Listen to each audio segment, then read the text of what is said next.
Morgan, welcome to the show. Hey, Jade, how are you today? I'm good. How are you doing?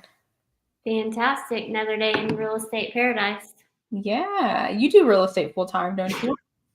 I do, yes. But today I was thinking about quitting and just working in a flower shop or something. That seems like the less stressful option for sure.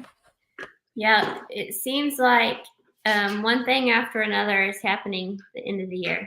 But Yeah, the end of the year is tough. I feel like the everything kind of slows down, and then you're trying to schedule things if you want to close it before the end of the year, if you need to push it, and with delays, it's a lot. yes, for sure. Well, cool. I want to start out with talking about how and when you got into real estate.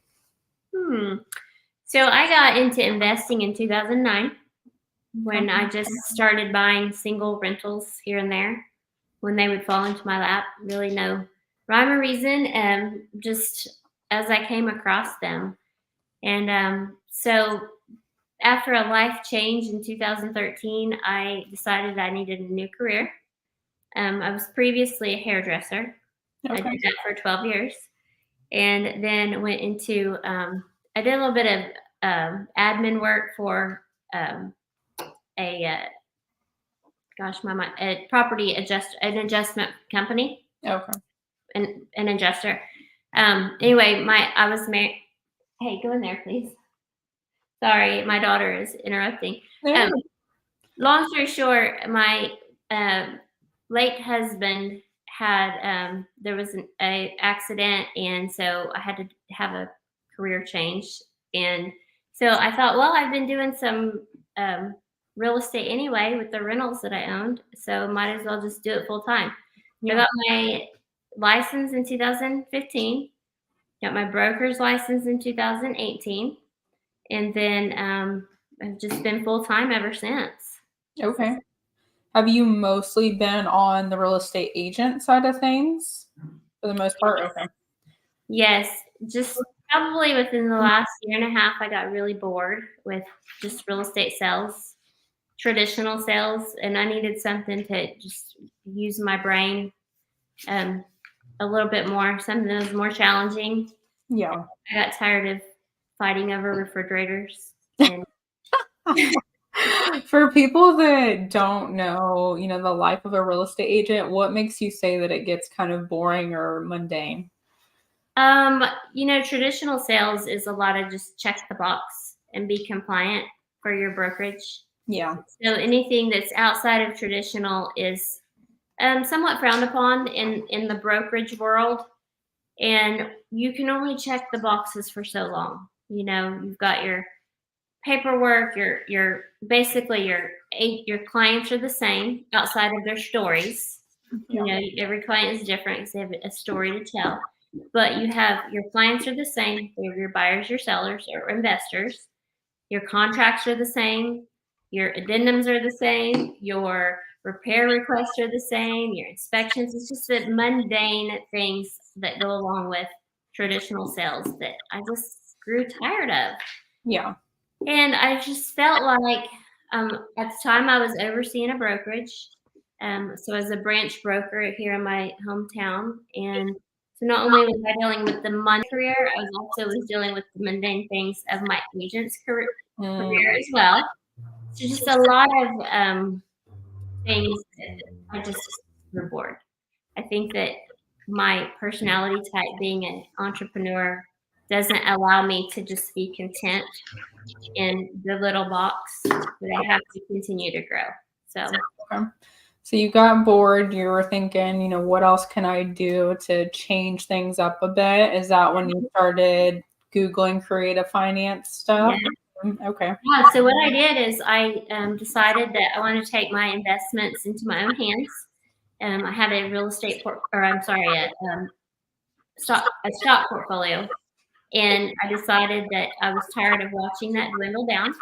So I cashed it out, put it in my savings account, and decided I'm going to figure this out myself.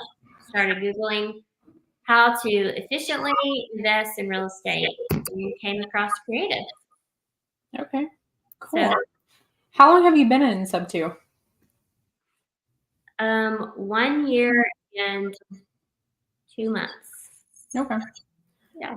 Cool. So after you joined Sub 2, I'm sure that changed a lot of things for you, the way that you think about real estate, the way you do transactions. How has that experience been for you, and how has Sub 2 changed the way that you operate as an agent and investor? Oh my gosh, it's been life-changing, to be honest. Yeah.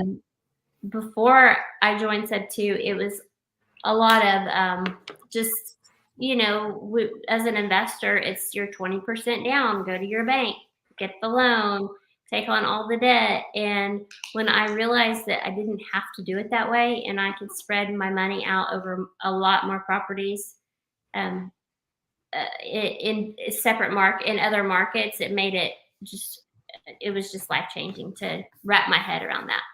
Yeah. Yeah. So in Sub 2, we talk a lot about avatars.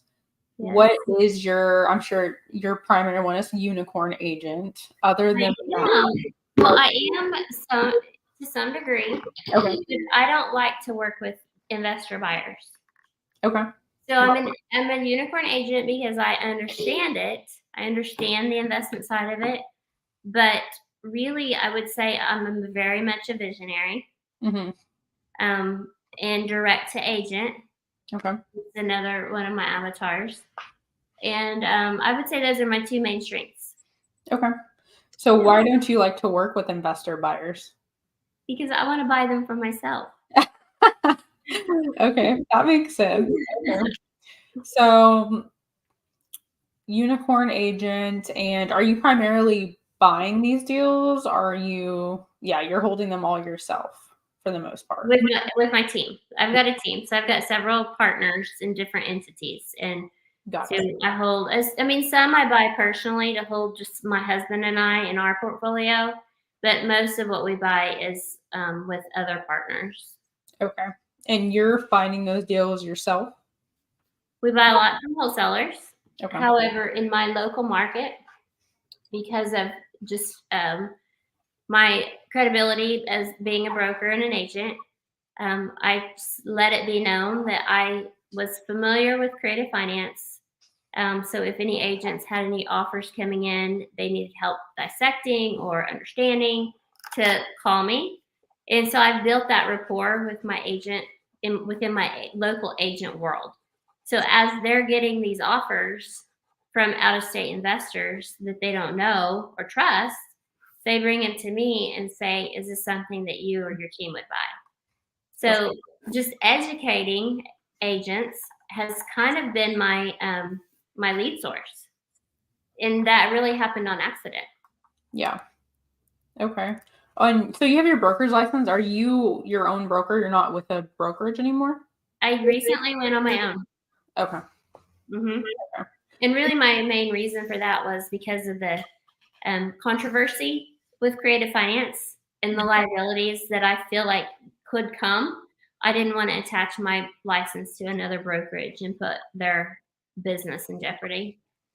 Yeah, I've thought about doing that too. I think I'm almost to, maybe in the next few months, I think is my deadline where I should be able to get my broker's license. And I've thought about just going off on my own so I don't have to, deal with that either. Yeah. Okay.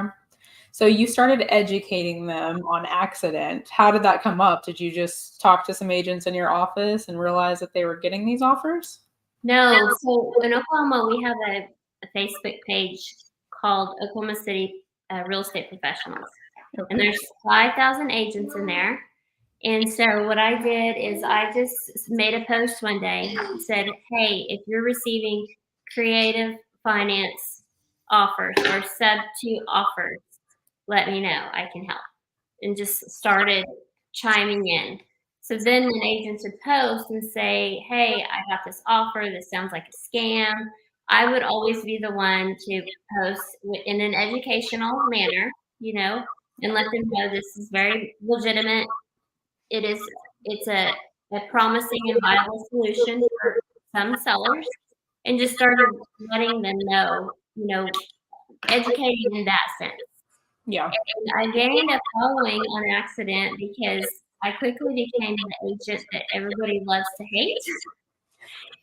Because there's so many brokers out there that think I'm the devil. They think that I'm breaking the law, and Yep. taking advantage of sellers. And so as I continue to combat that with just more education, not arguing, just more education, other agents said, they could see that I knew what I was talking about, that I knew what I was doing, that I had my business in place. I knew how to do things right. And so that's how I accidentally started educating. Okay. So whenever you're getting these leads, are they mostly just agents calling you, or are you doing any direct outreach as well? No. Okay. No, they just call me and say, take a look at this. This is something that you would want to buy, because we know that we would trust you with our seller. We know that you'll perform. Yeah. And you recently started a Facebook group for this purpose too, didn't you? I did, but I haven't been very active. I've got to get back to that. But this last month and a half has just been so insane with just work activities. Yeah. Trying to get your taxes in line and all your book work and dotting all your I's and T's. I have not had no time to devote to that Facebook page, Yeah. unfortunately. But one day. Yeah, I thought it was really cool you started that. I am curious, your viewpoint of what the vision is for that group. I don't really know yet. Okay. I don't want to start a mentorship. So I'm not trying to build a group to promote a class or a mentorship. Right. Really, I think my biggest vision for the group is to build rapport amongst the agents in there so that I can collaboratively work with them in the times to come. Yeah. In helping them. So that's really my vision. And then we've got some agents in there who are interested in learning this stuff. And again, I don't want to teach a class, but I would love for it to be, hey, I got this offer, or I want to buy. What should the underwriting look like? And just help them within the group just to build more rapport and credibility. Yeah. I love that because not only does the industry need it, agents really need someone that is a fellow agent and broker and does understand this to a far extent. Yes. And so not only are you helping the industry as a whole, but you're also creating a lead source for yourself, because as soon as they think of creative finance, they're going to call you every time. And you kind of get this unlimited source of leads from all these agents. Right. And that wasn't my intention. It just happened. Yeah. It just has worked out that way. Yeah, I love that, because that is what happens when you start to give back. You've been giving your time and energy pouring into these agents, and not only are you helping the agents, but I know you've had an agent call you about me before, and you helped me get that deal. So I did. You're giving back, and it's coming back to you tenfold in leads that you can buy deals. Right. That's awesome. So I know there's always, talking about agents and investing, there's always that conversation of why is there such a disconnect between agents and investors? Why do agents hate investors so much? Why is creative finance and investing and wholesaling the devil? Do you have any feedback from talking to all these agents over and over again? Is there a common storyline between all of them on why this is such a big deal? I think with the disconnect with creative finance is lack of education, because they don't understand it and they don't want to take the time to learn it. So all they hear is somebody is taking over a mortgage, a title is going into someone else's name, and that must be taken advantage of somebody. They don't understand the proper paperwork and the processes that are in place to protect the seller. So that's the disconnect there. As far as wholesaling goes, there's just a lot of shady characters in wholesaling. So when it actually comes to people doing it legitimately, I think most agents just have a bad taste in their mouth. And there's a place for wholesaling. There are sellers who have a house that just needs to be wholesaled because the condition is not great. The buying pool is not great. There's a lot of reasons why, and there is a place for that. But as a traditional agent, all you know or all a traditional agent knows is traditional sales.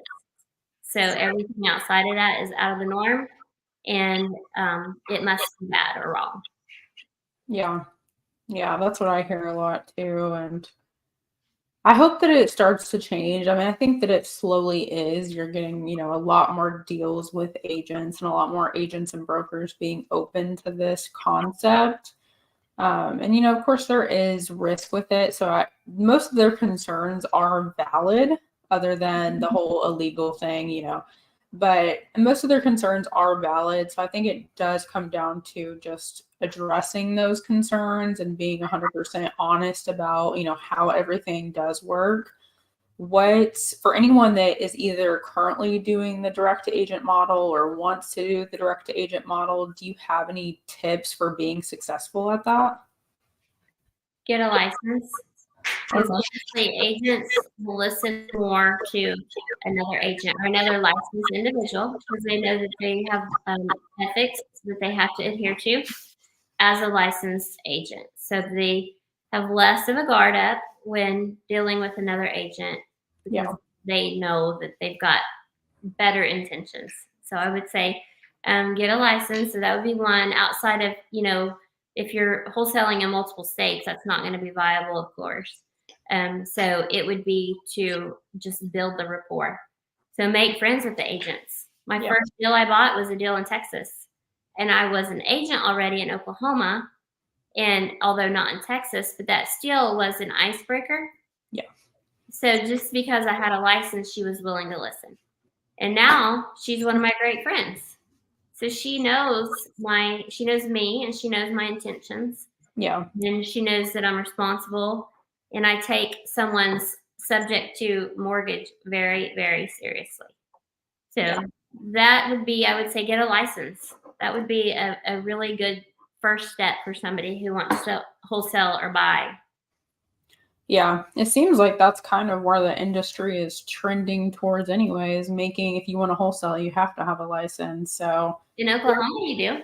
yeah, exactly. So I think every state, I don't know if they have already, but I know Pace was saying that Arizona was trending that direction as well. So might be a good idea to just go ahead and get ahead of the curve with that. Yes, it's not expensive to do. Yeah. It's not. Yeah, it's not very time consuming either. So you can knock it out pretty quickly to get that done. Mm-hmm. It's just you got to stay on top of the continuing education, of course. Yes. Speaking of that, do you know I've tried looking for one over and over again, any continuing education that has to do with creative finance or I'm creating one right now. Are you? Yes, but it will be available in Oklahoma. I won't have that license in other states, but that's something you could do. Yeah, I've tried to look for one over and over. I'm like, there has to be something, and I haven't found one, but I've seen lots of agents have asked me about it, and I think that that'd be really helpful, in conversations, like there's actually a continuing education. Go take this and learn about it. So that's another way to build credibility within your agent world. Yeah. So I took the initiative to reach out to an attorney, and we were creating the course together. Wow. So it'll be taught by myself and an attorney. So again, I can talk all I want about contracts, but they're not going to believe me. They're going to want to hear it from an attorney who has a legal background. So I reached out to an attorney. We're developing it together. Also have reached out to my local representative, and we're talking with maybe some changes within the legislature when it comes to subject to and wholesaling. So when you do those actions and you take that initiative to build that, then that you're providing that for agents in your market. And again, that gives them trust that you're providing value to them and you're on the up and up. Yeah, for sure. That's so cool. That's exciting. Yeah. Do you have a timeline? How long is that going to take you to get done? I was hoping to have it available by January the 1st, but it might be January the 15th. Yeah. Well, cool. So you're still buying deals. Do you buy outside of Oklahoma? You buy in Texas? Do you have a buy box that you want to drop so people can bring you some deals? Well, our main model that we all love the most right now is the pad split model. Okay. So anything that's above 1,800 square foot there's not it needs to be somewhat turnkey without a lot of renovations. Mm-hmm. In at least 3-bedroom, 2-bath, we can add at least 2 additional bedrooms too. That's really our buy box. So a lot of the low equity deals have been good for us. All creative, subject to low equity in the main pad split markets. So they have core markets. So within those core markets. Okay. But after today, we might just be sticking to Texas. What happened today? Oh my gosh, we just had the weirdest deal happen we bought a property, and the agent, unfortunately, I think was a little bit of a shady character. Didn't supply the property disclosures to the day of closing. Oh. And and we never saw the disclosures. It was an assignment. We never saw them, and our contractor went today, and the house floods. Oh my gosh. 4 bedrooms flood.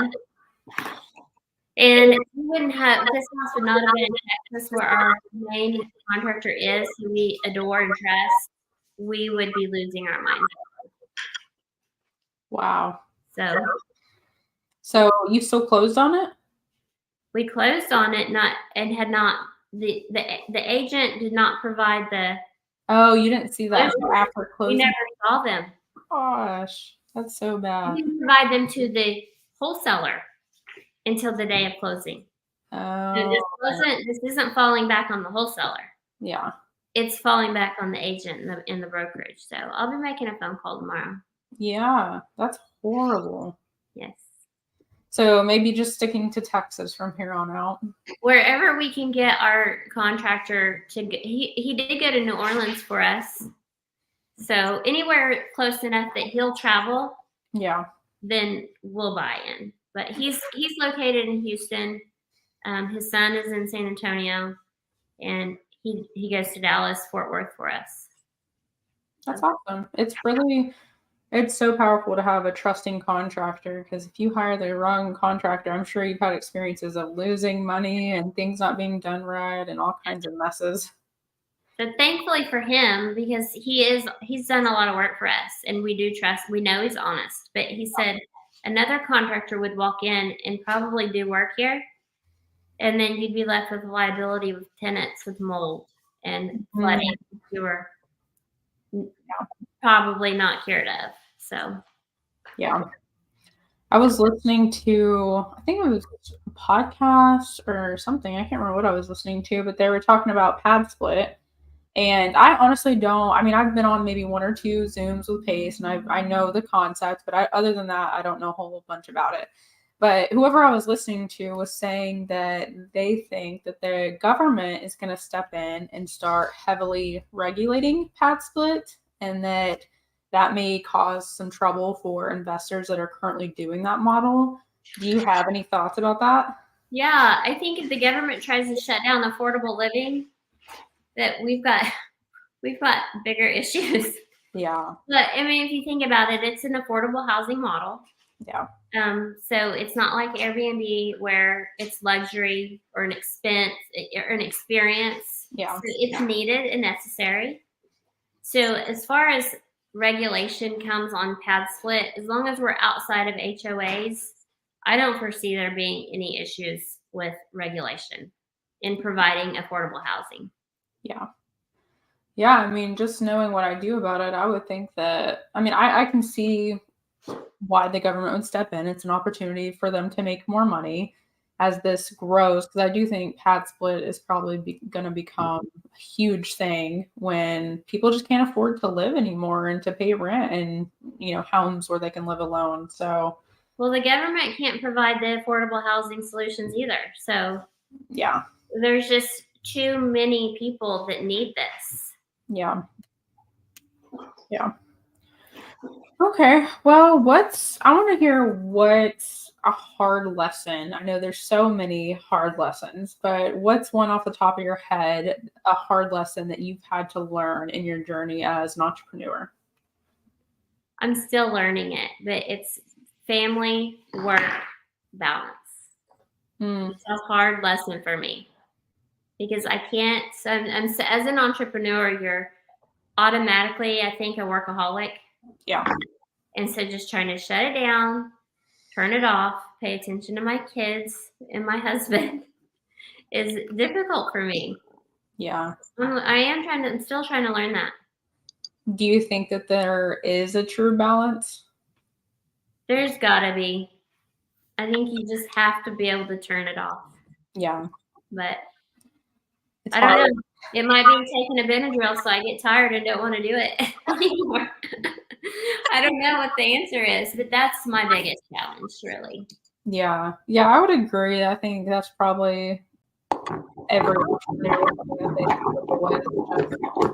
I think you naturally are a workaholic when you Yeah. work for yourself. And I have the same, I don't have any kids, but I have the same struggle of always being on. And if I'm not working, I feel guilty for not working and just constantly doing something. So Oh my gosh. it's a hard Just battle. the other day, so I worked all weekend throughout the weekend. And then I think it was like Tuesday. I was like, gosh, I just want to take my daughter to school. And I thought, I just want to go back to bed. And I had this like immense guilt Yeah. because I didn't get a weekend. And I did. I went back to bed. Yeah. And I did it. But it was hard. Yeah, it is hard. It is hard. I don't know if that's ever something that an entrepreneur can overcome, I but don't know. Do you still admire? I do. Yeah. Awesome. Yeah. You know Sonia, she's my partner. Yeah. Love Sonia. Yeah. Are you guys still doing the credit partner business? There's my daughter. She's hiding behind the chair. We are, but we have shifted from credit sponsoring pretty much altogether, except for we'll do some larger credit sponsoring deals, like maybe some multifamily. What we've learned is in the credit sponsoring world is that people aren't very responsible, which is a lot of times why they need credit sponsor. And really get down from there. And so when it comes to actually performing, like we're having to take over assets right now. Oh gosh. Yes.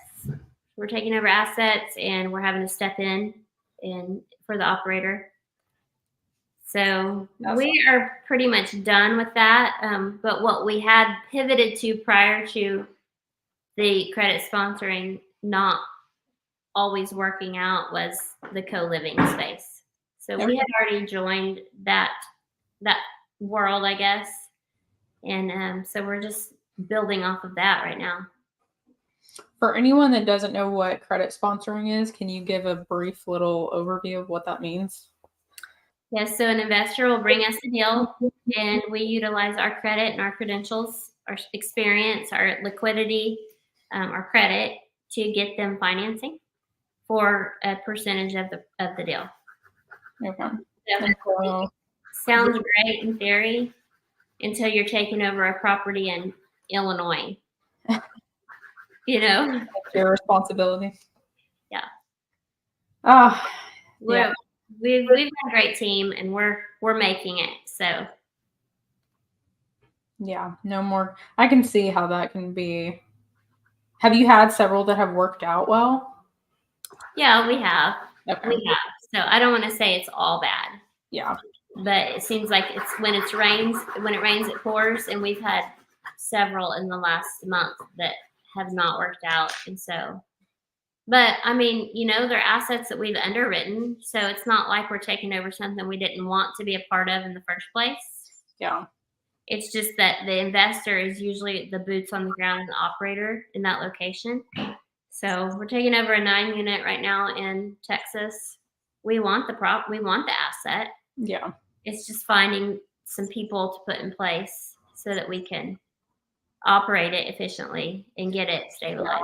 Yeah, just finding those new operators that are boots on the ground for you. Yes. Makes sense. Yeah. All right. Well, you have a lot going on. You still do traditional real estate, right?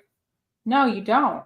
Okay. I thought you were still doing some listings and things. I will if it's a friend of mine or somebody who I'm close with, but not really. It's just not my love.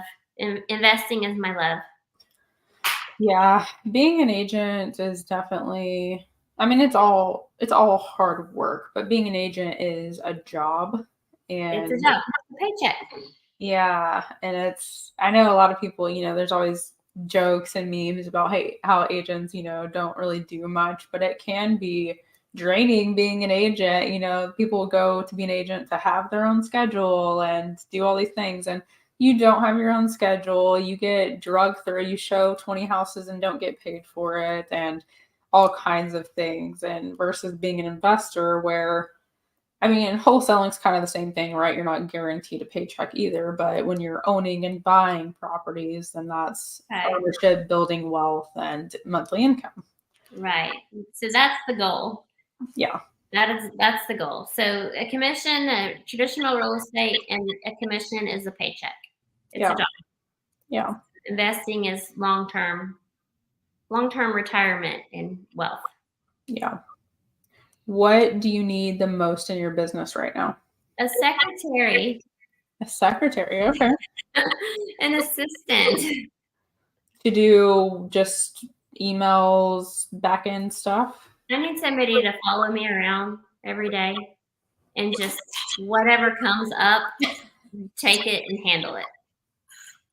Yeah, I can see you have someone follow you with a notepad. That's not realistic. Yeah, but I mean, it is realistic I mean, you could probably hire a VA or something that would just take care of the admin task and take that off your plate every day. Yeah. It's just a matter of putting that in place and training someone. Yeah, I feel like that. I mean, I think it would probably take a lot of training just to get people to do things the way you want them done. But once they're trained, that would probably free up a ton of your time to use the more valuable items. A lot of the tasks that we have to do, though, and they can't, as well as I do, they can't be done halfway. I mean, they've got to be done correctly. So Yeah. I have some reservation in having a VA do some of the things that we have to do. Yeah. So. Yeah, that makes sense. Was there anything else that you would maybe be a little bit more willing to give up right now or put someone else in place for? Oh, I think probably just someone to do a lot of the subject to properties that we own.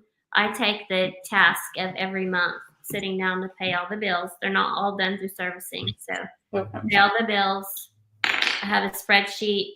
Let them log in, pay the bills. That might be something that I could give up that somebody can do efficiently and take over for me. That takes a lot of time. It's a 2-day process. Yeah, I can imagine, and it's only going to get longer the more properties you buy. Right.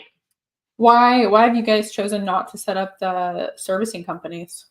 Some of them have, some of them we are, and then some of them I just bought, as I grew, I bought, it wasn't really necessary. I could handle that. And then as I've grown, now I've got these tasks that take a lot of time. Yeah. So it was a growing pain. Yeah.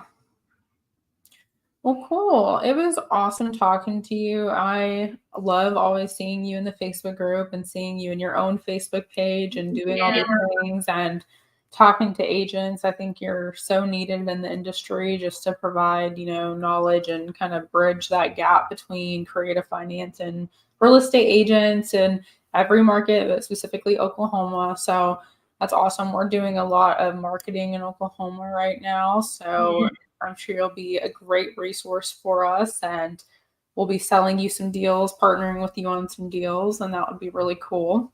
Is there anything else you want to add for the audience before we hop off of here? So I think you and I should collaborate on this CE class, and you could do the same in Texas. Yeah, I would love that. I would. I'm really thinking about getting my broker's license and just going on my own, so I can be quote unquote my own boss and not have to deal with any of the extra stuff either. So I'll probably talk to you as I get closer to that. Yes, you should do it. Totally. Oh no. The Santa delivered a box today. Oh. Yes, really. You have you just told me. You have 10 more days. It has to sit under the tree. I know, I know. Well, I'm so sorry that it took so long to get together with you. No, it's fine. I totally get it. There's so much going on, especially at the end of the year. So I appreciate you taking this time and away from your daughter and away from other stuff you could be doing. So thank you so much. And I know we're going to be collaborating on a lot of stuff here soon. Let's do it. Thank you so much. Bye, guys. We'll see you next time. Bye-bye.